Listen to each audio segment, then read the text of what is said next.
So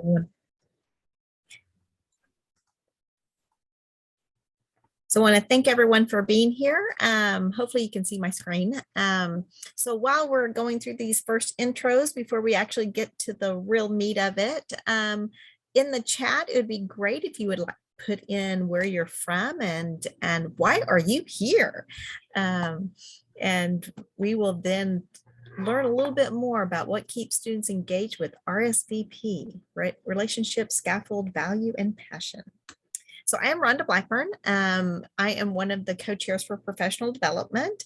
I'm a past president of TxDLA, also past president of USDLA, but been in education forever. But my biggest thing is that I love the love of learning, being able to always find things. So Kelly and I are gonna go back and forth to moderate with Dan. So I'm gonna let Kelly introduce herself. Great. Thanks, Rhonda. I'm Kelly Irwin. I am currently an instructional design manager and product owner. I'm working in the K-12 ed tech industry for digital literacy skills. Former classroom teacher, former GT specialist, district administrator for K-12 instructional technology. So my main focus really has always been the K-12 realm, I guess. And I'm a firm believer that digital literacies are really and truly a set of life skills, and they aren't just for digital learning. So that's kind of where my passion takes me on a regular basis. Thanks. So again, welcome to the Bite-Sized Learning webinars that we have once a month now. And we will get into this a little bit more, but want to remind you, I mean, obviously everyone that's here knows to go to webinars, click on Bite-Sized Learning, and you can look at what's coming up and also register for those webinars. But this is also being recorded, so I want to make sure that everyone also sees that as well. So this month we actually have Dr. Dan Keast with us to go through that, keep students engaged with the RSVP. But next month we have Michael Sorrell, Dr. Michael Sorrell. He's the president of Paul Quinn College. If you went to our conference, you got to hear him a little bit, but we're going to bring him back and let him talk some more with us. So I'm excited about that as well. I also want you to look forward to, keep an eye on our website, because we are starting to plan our fall leadership workshop. Date is coming soon. This is a picture of us virtual, but this year, I believe we are going to be face-to-face. So I'm so excited. Yes. But this is a Zoom meeting. So just want to remind you that it is being recorded. I don't know if you heard that at the very beginning, right before we started. But also utilize that chat, ask questions. And like I said, Kelly and I are going to be keeping an eye on that chat for Dan as he's going through this. But if you're not talking, would love to keep you, make sure you're on mute, but would love to see your faces. So if you would like to open up and share your video, we would love that. So today, I'm going to actually turn it over to Kelly and let her introduce our speaker. Okay, great. Thanks, Rhonda. So we're super excited to have Dan here with us today. He's the Rochester, you know what? I knew I was going to say it wrong. Why can't I say that word? Rochester? I don't know. Professor of music at UTPB. So we're excited to have him. He's bringing a wealth of information to us today. He has a huge background. I'm not going to read it all for you, but Dan, we are super excited to have you. And we'll pass it to you because I know you have a lot to share with us today. Well, thank you. Thank you. This is great. Well, I'm going to start off here. Let's get this screen share going. All righty. Well, there's the cool stuff. All right. So this is awesome. So we have some really cool kids. I call all students kids, and it's not bad. It's not bad because I started teaching nearly, let's see, I'm getting close to 30 years now, 30 years ago. So when you get this old, all students are kids, because like that's how it works. And you start loving them because they're all fun. here we go. Keeping students engaged. As a music person, I can always tell when my students are engaged, right? Because as a band director, they do this, so they always breathe and they blow air. And so you can always see engagement, all right? And then when about 25 years ago, when I was doing my doctorate at the University of Missouri, I started to learn about teaching online. In fact, that's what my dissertation was on. And I went, wow, this is really cool, but it's really weird because I can't see my students anymore. How do I know if they're engaged? And that was really wild for that time period, 25 years ago. They kind of, who really knew what was going on. So it became this interesting idea, what are students doing online? And so I started tracking students back then with some JavaScript. I checked a kid out like a library book at the University of Missouri from the IT department. I just checked him out like a book. And he sat by my office and he wrote JavaScript for me to track people inside of my course. And it was really cool. So anyway, now we fast forward to, this post-pandemic, endemic, whatever you want to call it, period. And we're being told crazy stuff every day. We're constantly being told, oh, you got to be the educator, you got to be, and my wife being an elementary music teacher, and she's actually today on her first day of contract to be an assistant principal, elementary level. And she came home at lunch, came home yesterday from her first day, and she said, Dan, omnipresent, that's a word. I said, yes, omnipresent. She goes, yeah, we have to be omnipresent. Wow, that's just wild. So omnipresent, always on the lookout for things, and passionate and empathetic, all of these things. And I'm just like, when would we become superhuman? We can't be all those things. We can't be parents and teachers and all these cool things. What do we need to be? We need to be ourselves. We need to be ourselves. We need to be present for the students and be ourselves. And the way that I do that for my kiddos is I start every course the same way. I ask them the cool stuff. I ask them what they know about the topic. And I ask them first and foremost, and this is the funny thing, why do you like music? Why do people in general like music? Because that's my topic. Why are you here for this class? And face-to-face, online, whatever, music people always get it wrong, interesting enough. Secondly, non-music people will generally get it right. So, it's just funny. So drop your answers in the chat right here. Tell me, why do people like music? And I'm going to guess that most non-musicians here will probably get it right. Kelly, good.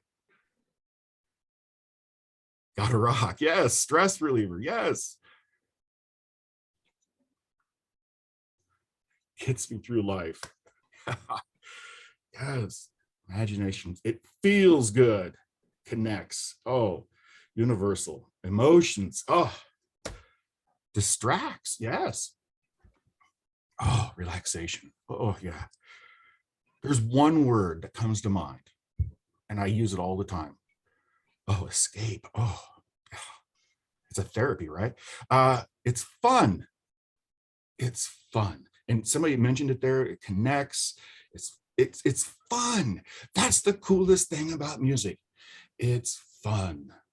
It's fun to make music. It's fun to listen to music. It's fun to dance to music. It's fun. Every culture on the face of the earth has a culture of music, even the deaf culture. Everybody has it. And musicians screw it up. We always go, oh, it has the, yes, one of TxDLA's goals. Woo woo. So it's cool. Musicians screw it up. We try to make it too complicated. We just have fun. And so I start with that. And I bond with the students over what makes it fun for you. And that's how we start. Because you got to build a relationship with your students. So here we are, good teaching principles, RSVP. I like to try and build that relationship, know my students. It's really hard in an online course to build a relationship with a student. Because let me tell you, you don't have a whole lot of face time with a student, and that's hard. Yes, Laura, I will. Scaffolds, you got to build up these scaffolds, eliminate the barriers. I don't perceive of half the barriers. We're going to talk about that. Value, you've got to create some kind of meaningful assessment that gives the people in your course, those students, the value that you have, right? That you want to give them, and then passion, why? You know, Simon Sinek on YouTube or wherever, TED Talk. Oh, I love that guy. Start with why, and everything else falls into place. You got to do that. Yeah.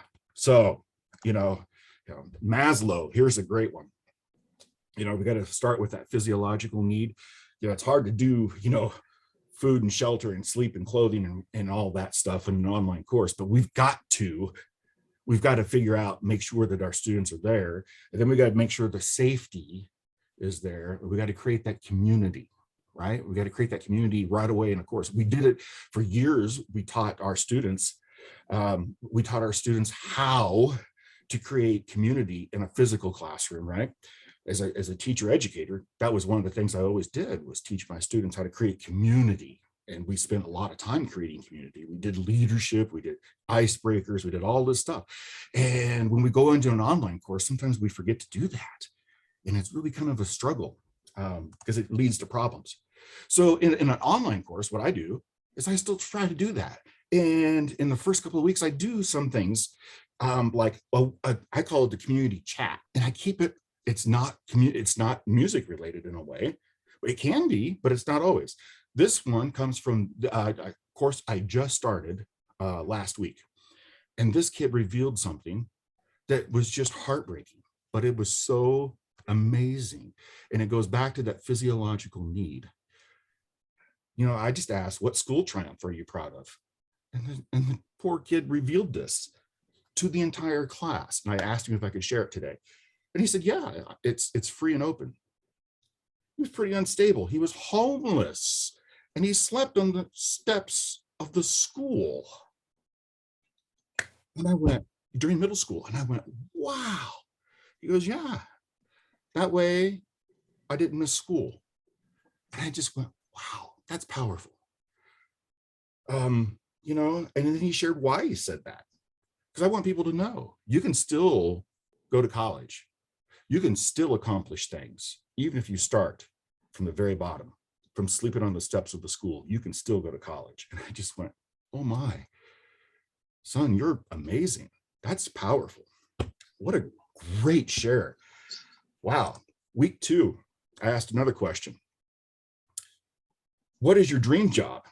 And I get a lot of doctors, lawyers, yada, yada, yada. And what degree do you need to do this job? Just kind of sharing to see who's in the course.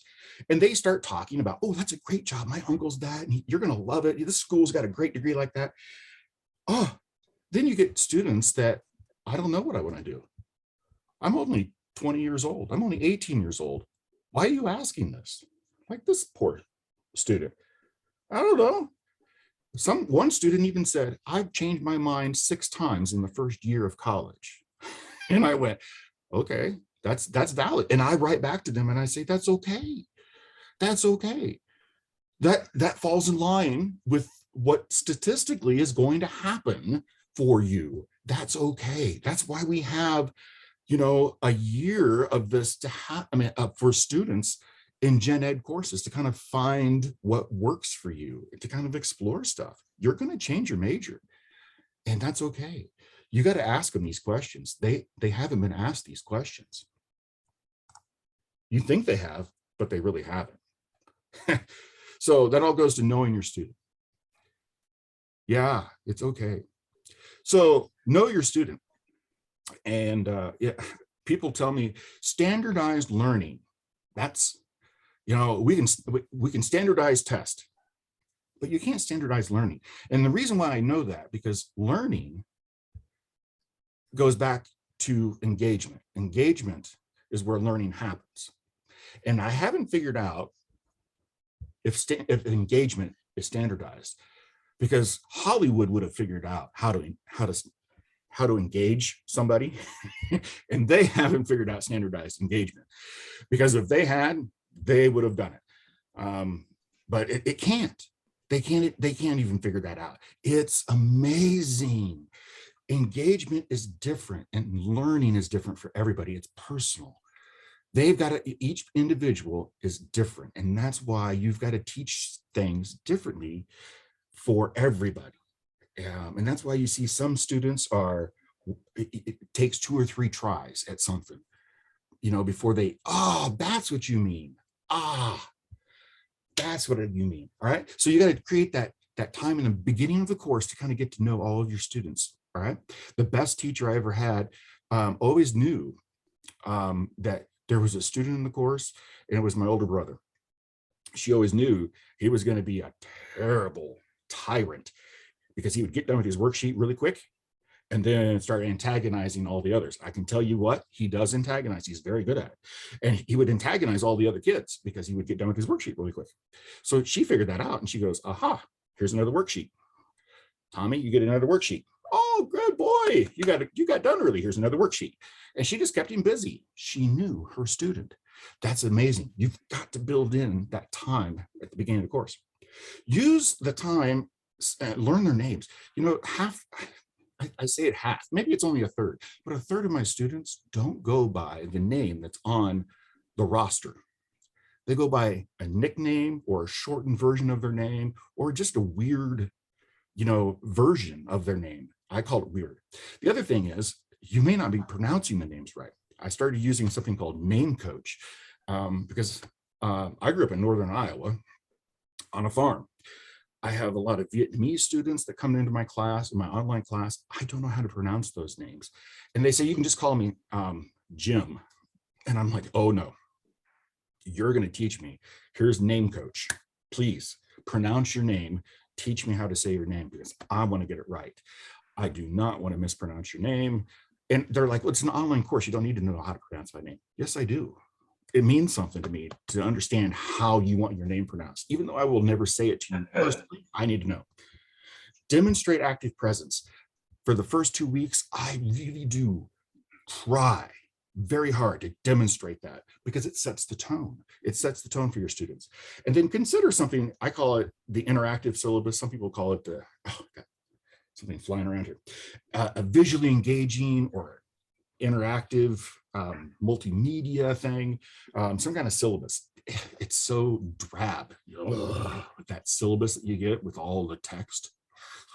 It just looks better when it has like that media, and the students kind of look at it and go, oh, that's different.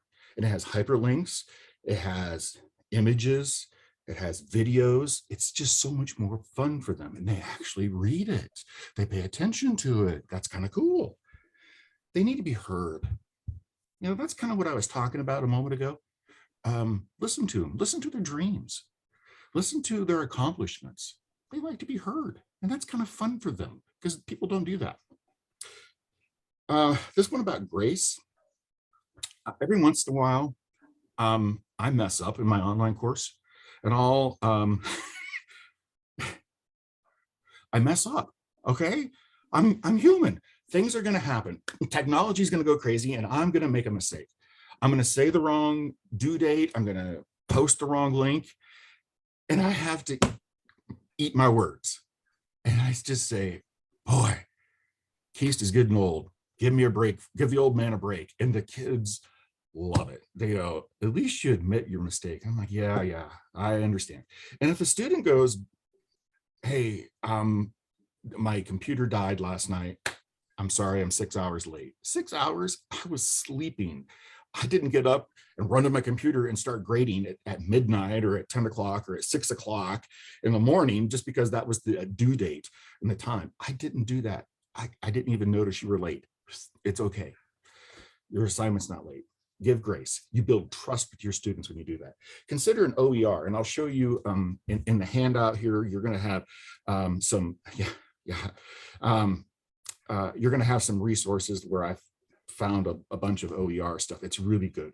And then I use a workload calculator once in a while to build that, to balance a scale so that I'm not hurting the students. And I mean hurting. You ever notice how some faculty, and if you're not a course designer, you may not notice this. As a QM master reviewer, I notice it all the time. Faculty sometimes have heavy weeks with the student and then light weeks where they have like 1 or 2 things, and then heavy weeks where they're just pounding the heck out of students with assignments and work. And I'm thinking, Lord have mercy, you're killing your students this week. And then that week they're like, what, is this all we're doing this week? I can't believe this. Last week you gave us 50 things to do, and this week we have 1. What? Balance it out. Try and balance it out so that they have this sense of rhythm and a sense of balance, so they understand what's happening and they don't have these heavy weeks, light weeks things. So that'll help you. And then divide things into smaller chunks, those short videos and interactive media, so they can, maybe sort things and that kind of stuff. That helps. Those short little videos, the interactive things where they can drag and drop, little kind of, some people think they're little kitschy things, but it works. Students like that, and they like it because it helps them remember the material, and they understand what you want them to know. All right, so let's go over to Mentimeter, and we're going to ask this. All right, and I think you can see it now. And so let's do this. Come on now, get out of there. Get out of there. Okay, so using, was it 7746-2322 at menti.com, what are some educational challenges that your students have shared? And I'm asking that because for me, all these students come into our class and they share stuff, and I shared a couple there a moment ago with you. We have students that just really, oh yeah, work obligations, time, family. They just have so many challenges that come on to their plate. I've had deaths in the family. Oh, taking care of family, times. Oh, stamina. Oh, yeah. Oh, lack of technology. I had one of those. I did a course review for somebody in California, and they actually gave a survey at the beginning of the course. And they said, what technology do you plan to use in this course? And they asked the question, and I went, oh, why have we never asked that before?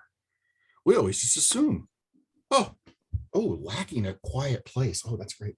Major weather. Yep, I've had tornadoes hit a town. Oh, Lord have mercy. That's great. Time, life, work, family. Oh, illness. Yep, illness, COVID. Man, that's just so amazing. You guys are nailing this stuff. Yeah. Wow, lack of interest. Ooh, that's interesting. All right. Reality. Nice. Reality. That's so true. Yeah.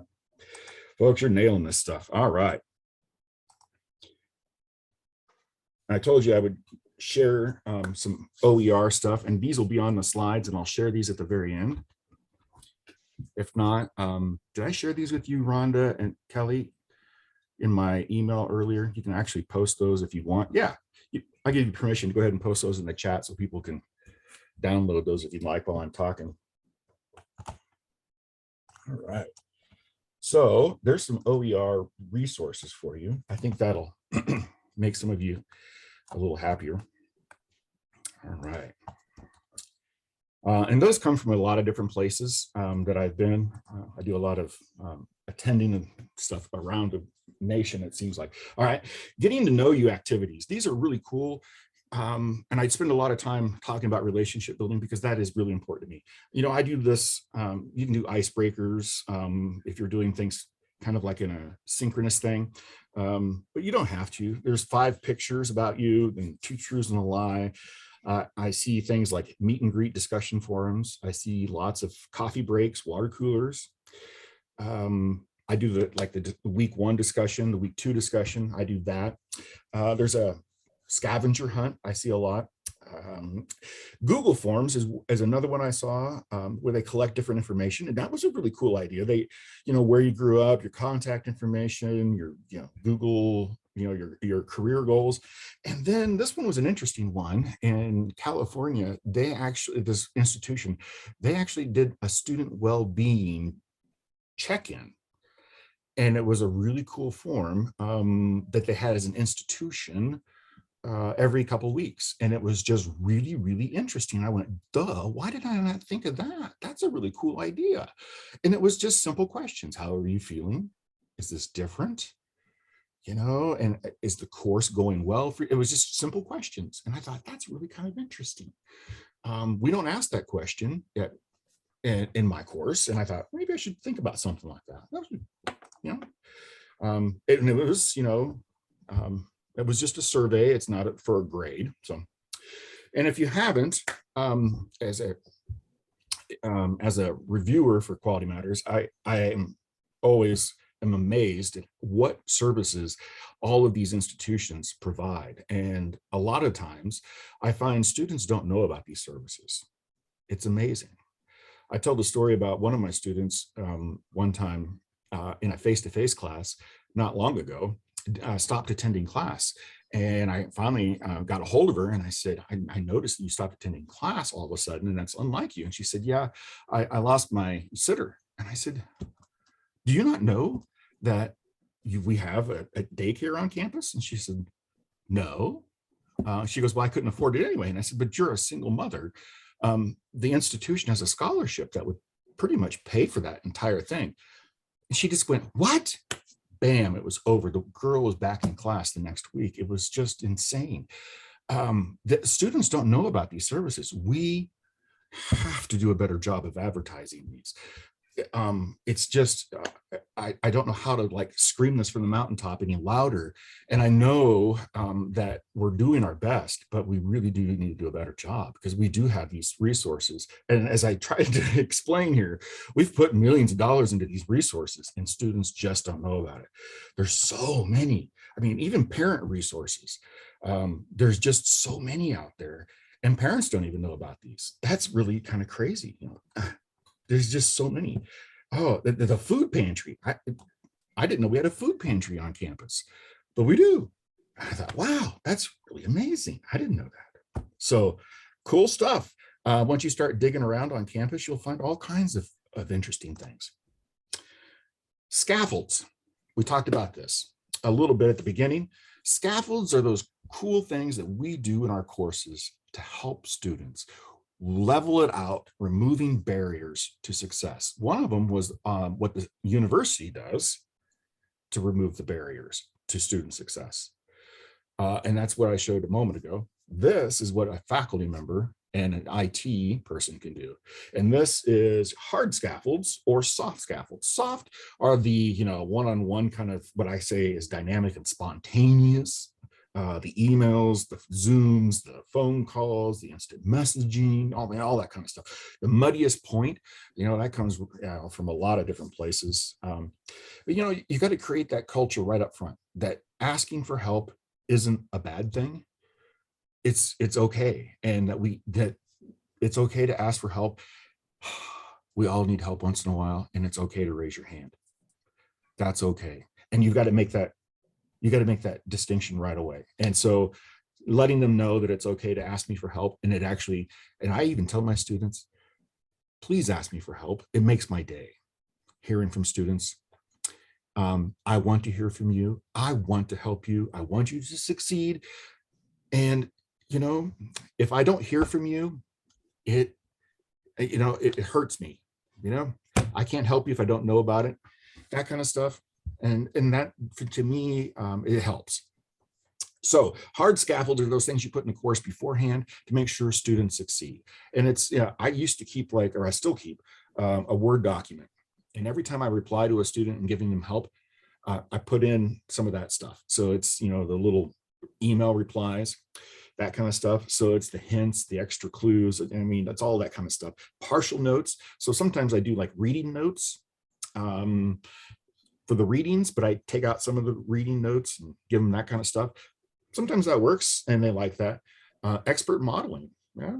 If somebody does something really well and I find it on YouTube, heck, take it. That's yours. That's great. Suggestions from former students. This was amazing.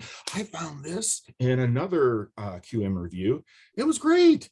They found they asked former students at the end of the course survey, what do you suggest to future students to succeed in this course? Whoa.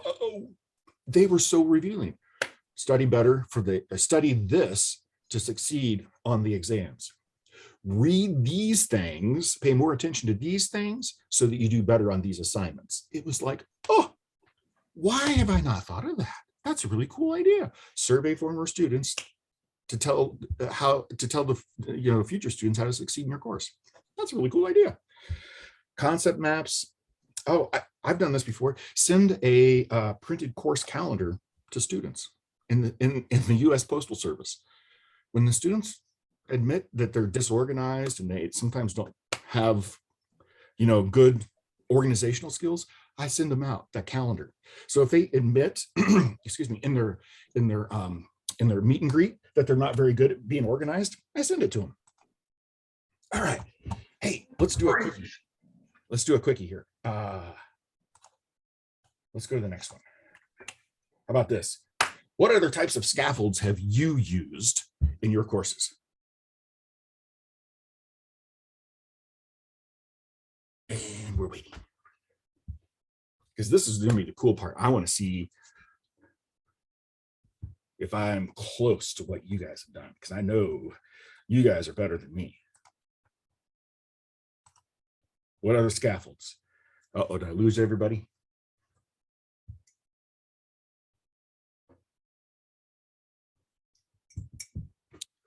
Uh-oh, I lost them. There we go. Oh, teamwork scaffolds. Ooh, that's a good one.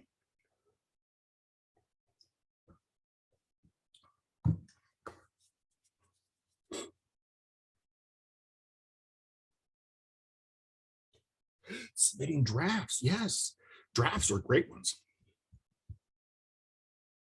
I found a nursing scaffold that I loved. It was her. Ooh, accessibility scanner. Ooh, that's a good one too. A nursing faculty member had her APA paper actually scaffolded almost paragraph by paragraph all the way through. Absolutely stunning. It was a paper on a community problem, and each paragraph was scaffolded with this is what needs to be in this paragraph, and she would even say what needs to be there, how many citations you needed. It was gorgeous. It took all of the problems out of it. Virtual office hours, halfway through poll. Oh, wow, never thought of that. Ah, golly. I'm gonna have to try some of those. You guys are good. You're good. Meet and greet, group projects, chat, Zoom meetings, weekly video messages. Oh, Dave, you're good. Weekly video messages. I like that. I like that a lot. I'm going to try that. Okay, we're almost done here. Hang on. We're going to go quick. Okay. Let me get this back up here. Okay. All right. So, all right. And relevance. We got to get through relevance. Value. You got to give these students value. Oh my. I do this a lot. And the reason why is I think what we have to do is show how things relate to our jobs, to our future. Otherwise, we're just giving them stuff out of context. And if you don't, if you know anything about education, and not just the know anything about education, if you know anything about how education works. You have a schema, and you got to attach new knowledge to old knowledge, right? And that's how we do it. My old professor used to say, all right, somebody rethread the needle to where we were last time, and we would all sit there and go, okay. And what he was saying is, somebody recap where we were last time, and he called it rethreading the needle. So you've got to rethread that needle and get that recap. What you're doing is you're attaching new knowledge to prior knowledge. So when you're working with students, you want to try to tap into some kind of knowledge that they have, and giving them some context is absolutely essential. You can't just teach them how to use formulas without teaching them why they're learning the formula. You're gonna have to teach them where that's going to be important. I did a math course, and it was awesome. The teacher showed how each one of those formulas worked in the real world. It was gorgeous. She put the stuff everywhere. It was amazing. Provide students with a sense of how those skills are used in a real field. In my own, we talk about concert reviews and how those are in a local newspaper, or how they're on the web, and how concerts are reviewed, how CDs or albums, I'm getting old, at least I don't call them cassette tapes anymore, right? How concerts are reviewed. And we actually do interviews of live musicians. So I asked them to find a live musician and interview them. I said, I don't care who it is. Some of them will interview a family member, a church musician that they know, or somebody, here at the university. And it's wonderful to hear them. And I give them examples, that I found on the web or something like that. And then you motivate your students with options for the media that they choose. This is where you have to be a little more flexible. Instead of saying you must use PowerPoint or you must use Word, give them an option, give them some ideas, and point to it.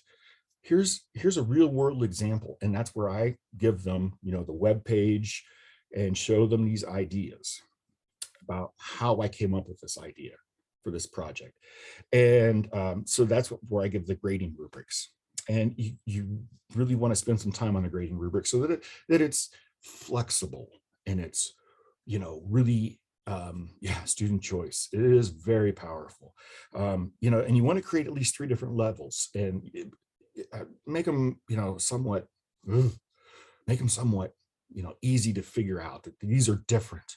And then descriptions of each level, and spend some time working on those descriptions so that the students understand this is a really good project, this is a not good project, and this is a really bad project over here. All right, so you really got to work on those, and that will help. Students dig in, they have fun. There's that F word again, that fun thing. And they understand when you are working to have that kind of cool project or that cool assignment, they're going to respond, and they're going to have fun with your projects and assignments, and they're going to learn more than if you were to give them a multiple choice assessment. I guarantee it. Because when you let them share their knowledge as they understand it in their head versus a multiple choice test, it becomes this really cool sharing. And then once you share that as a gallery walk, in like a discussion forum for each other, they all get really excited, because then they go, oh, look what Rebecca did, or Gabriel, he really put some, oh man, that's really cool, Gabriel. I didn't think of that, that stuff gets really cool. And then the last one, P, passion. This is easy for me, as you can tell. P is passion. I love teaching. My mom will tell you, I used to sit in my room and teach dolls and whatever else that I could put out in front of me as a kid. I love teaching.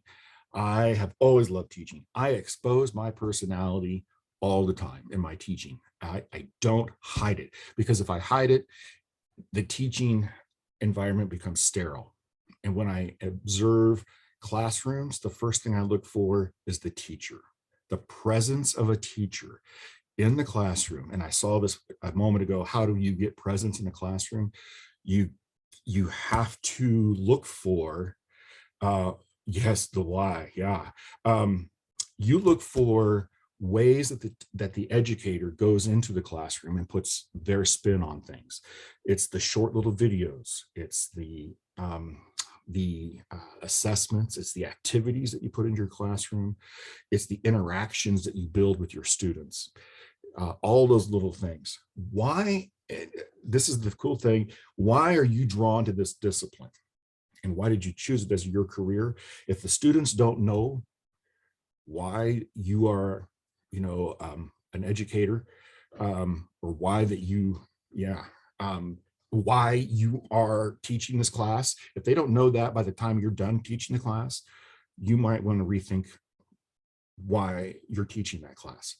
Okay, because they should know that you're passionate about that topic. They really should. And I say it, highlight the fun in the content, because if it's not fun for you, it's not fun for them. That's what is important. I mean, come on, that's the cool stuff in this world, is our content. I mean, that, right? We're all excited about our content. Kelly said she was an elementary teacher, right? It's fun. Oh my gosh. I get so passionate about some of this stuff because it's so much fun. I love it. You've got to be so excited that it just comes through the camera and jumps and grabs you. Like, would reach out and touch someone? Yeah, what was that, AT&T? Yes, because of our passion. Yes, our students like to hear that. Exactly. So that's what we want to do. When somebody's passionate about something, we get excited. The motivational speakers that you listen to, they're exciting because they're passionate. They're exuberant, they're happy. And when you're doing that, the students are going to do that too. They're going to be excited to get online and be with you, even if it's just for an hour or two a week. They're going to be with you, and that's what I think is really cool. And being present in your classroom isn't hard when you're happy and you're positive and you're sharing your love. And I think that's the key for me. And that's what I love to do. So with that said, I am right on time. I was asked to get to 40 minutes, and I think I did it.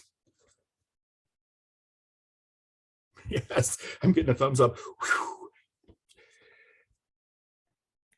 That was great. I don't know if anyone has any questions or would like to comment or join in the conversation.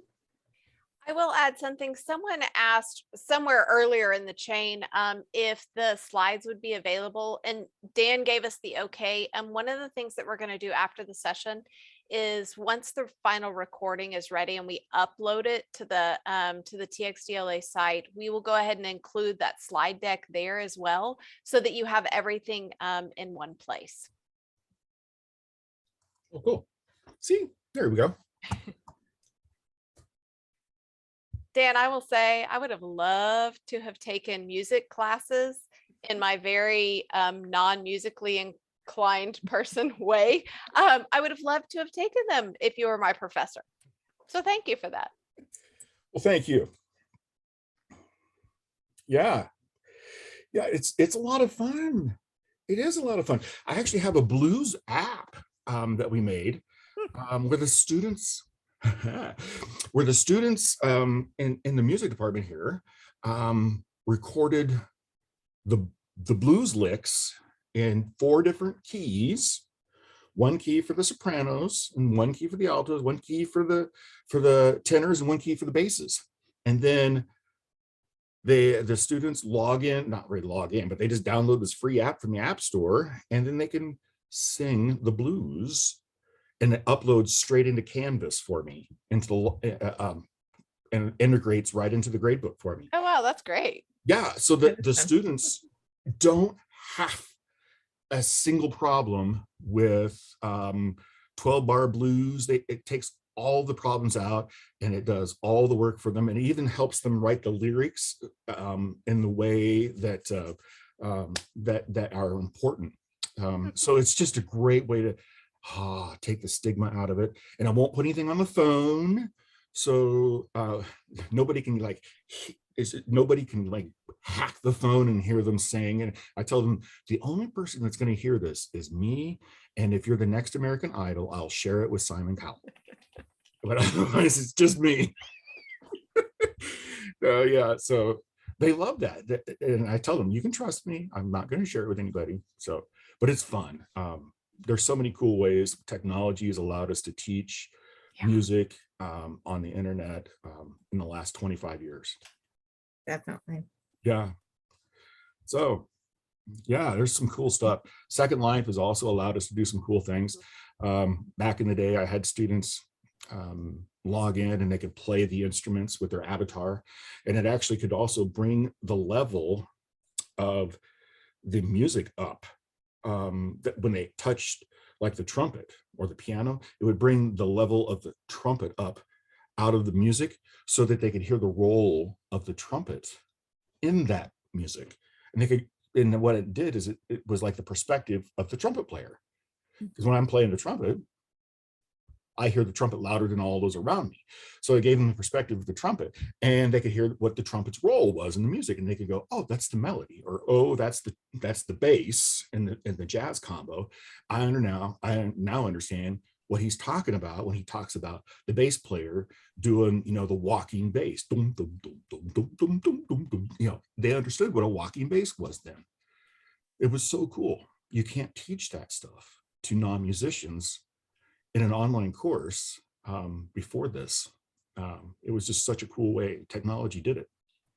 That is cool. That's I used technology. It was at an in-person class, but when I used to teach high school math, trying to get people excited about math was not always the easiest thing, but I love it. And so trying to provide that passion to my students. So you do. I know you do. So anybody would like to jump on, get off mute, ask Dan a question?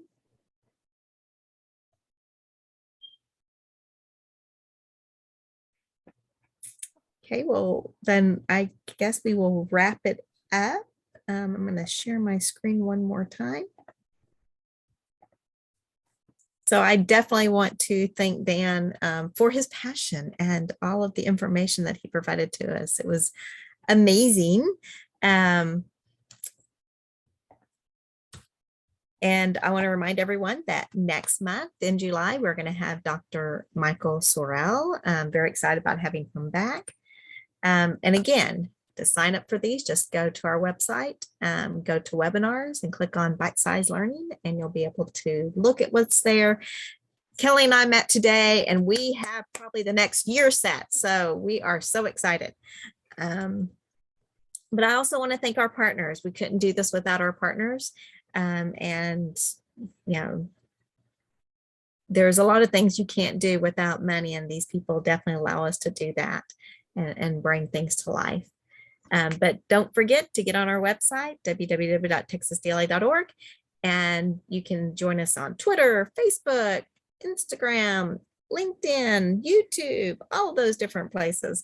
But find us and see what we're doing, because we would love to share things with you. So I definitely want to thank everyone for coming. Kelly, I don't know if you have anything that you would like to add wrapping up. I think that's it. Dan, thanks for taking the time to share with us today. It really was fantastic. Learned a lot of new great things. So my favorite quote from Michael at the conference, our next must be better than our now.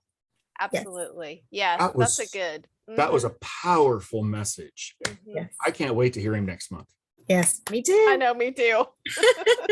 Well, thank you, everyone. And hope to see y'all next month. All right. Bye, everybody. Have a good one.